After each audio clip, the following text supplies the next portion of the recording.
Réaménager le front de mer d'une superficie égale à celle de la principauté, un challenge hors norme qui est en train de relever la capitale de l'Azerbaïdjan. La ville noire, comme on la surnomme à la fin du 19e siècle, a joué un rôle majeur dans l'industrie pétrolière depuis plus de 100 ans, en réalisant des activités de raffinage, de stockage et de transport de l'or noir.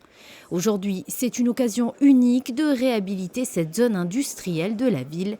Baku White City est réservée aux investisseurs locaux et étrangers, offrant une large gamme de bâtiments résidentiels et commerciaux. Cette parcelle est située sur le front de mer de Bakou. D'antan, cette partie de la ville servait au raffinage du pétrole.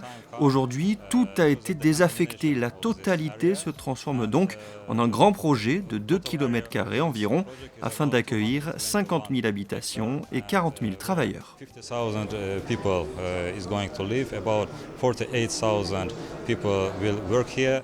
La principauté s'apprête, elle aussi, à vivre le début d'une grande aventure avec son extension en mer et la restructuration complète de certains quartiers. Les entrepreneurs monégasques, notamment dans le domaine de l'immobilier, suivent de près l'évolution de ces futurs projets. Alors est-il possible de comparer les ambitions respectives des deux pays ? Je pense que c'est vraiment très différent. C'est vraiment très différent. À quel niveau ?